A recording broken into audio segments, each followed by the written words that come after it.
He laughed so loud the whole cafeteria turned. "Bro, are those even real shoes?" the rich kid sneered, pointing at Malik's scuffed sneakers.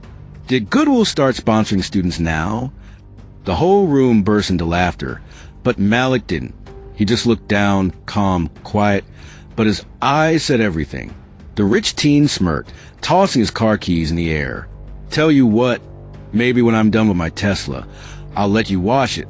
More laughter. Malik's fist clenched, but he only smiled. "That's cool," he said. "I'm busy helping my dad today. He's got a meeting at your dad's company." The rich kid scoffed. "What? Your dad's a janitor?" Malik just walked away. Later that day, the same rich teen strutted into his father's office, then froze. Sitting at the head of the table was Malik's father. "Son," the billionaire said, glancing at Malik, "this is my boy, the one you laughed at." The room went silent. The teen's face drained a color. Malik leaned forward, calm as ever. "Next time," he said softly, "watch who you step on. You never know who's watching. Never judge a person by what they wear, because one day you might be standing in front of the very shoes you mocked." The next morning, whispers spread like wildfire through the school. Everyone had heard what happened. The rich kid who mocked Malik got humble hard, but Malik didn't gloat.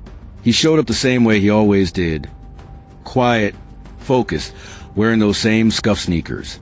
At lunch, the same rich teen, Jason, approached him. The cafeteria went silent.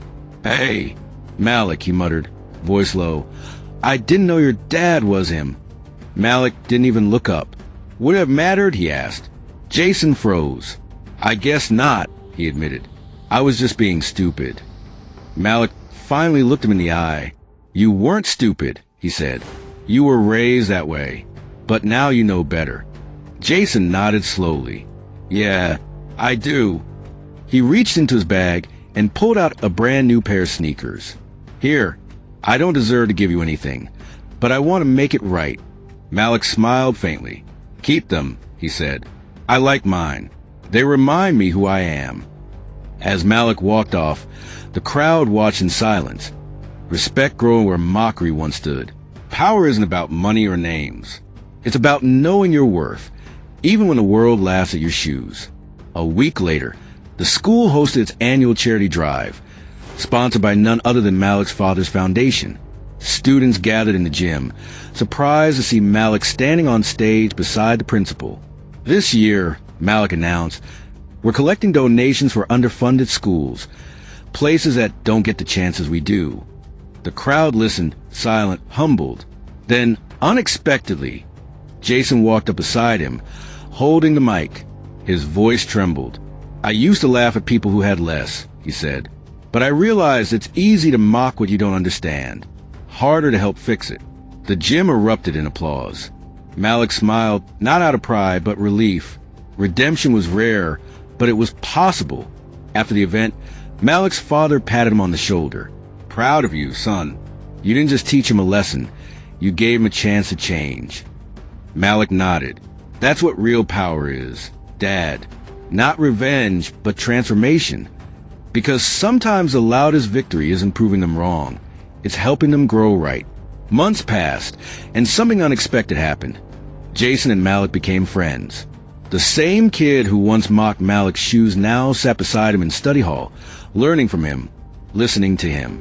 Jason started volunteering with Malik's dad's foundation, helping rebuild libraries and tutor kids from low-income neighborhoods. One evening, after a long volunteer shift, Jason looked down at his once spotless sneakers, now muddy and worn. "Funny," he said with a small laugh. "I used to think dirty shoes meant failure."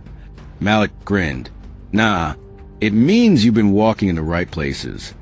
Later that night, Malik's father called the boys into his office. "You two remind me of something I learned the hard way," he said. "Wealth can buy comfort, but character, that's earned." He looked at Jason. "You've started earning yours." Jason lowered his head, humbled. As they walked out, Malik's voice echoed softly. "Life has a way of turning tables, but the real lesson is how you act when it's your turn to sit at the head. True success isn't measured by what's on your feet. It's measured by the steps you take toward becoming better. Graduation day arrived. A sea of caps, gowns, and dreams ready to take flight. Malik stood at the podium as valedictorian. The same kid once mocked for his shoes, now commanding the stage with quiet confidence. Jason sat in the crowd, clapping the loudest, pride shining in his eyes. Malik took a deep breath. "A year ago, someone laughed at my shoes," he said, voice steady. "And honestly, I almost let that define me. But I learned something. Your worth isn't on your feet. It's in your footsteps. It's in how you move when nobody believes in you." The crowd fell silent. Every word hit deep. After the ceremony, Jason approached him. "You changed my life, man," he said. Malik smiled. "Nah, you changed your own. I just reminded you what mattered." The two shook hands. No hate, no pride, just respect. As Malik looked out over the crowd, he caught sight of his father watching proudly from the stands. And for the first time, Malik understood what true legacy meant. Because in the end, the richest people aren't the ones with money. They're the ones who lift others higher than where they started. Years later, life came full circle. Malik stood tall as the youngest CEO in his father's company, calm, composed, and respected by all. Across from him sat Jason, now his business partner, no longer the arrogant teen who once judged by appearances, but a man who learned the true meaning of humility. As they signed a new partnership deal to expand their foundation worldwide, Jason chuckled softly. "Crazy how it started with me laughing at your shoes," he said. Malik smiled. "Yeah," he replied. "But now look at us, walking the same path." Outside the window, cameras flashed as reporters captured the moment. Two former classmates, once divided by pride, now united by purpose. Before leaving, Malik turned to Jason. "Funny thing about life," he said, "it doesn't care how you start. It only cares how you grow." As they shook hands, their reflection glimmered against the glass. One story, two changed men, and a world watching what grace and growth can build. Hit that like button. Subscribe for more stories that matter. And let's keep the conversation going.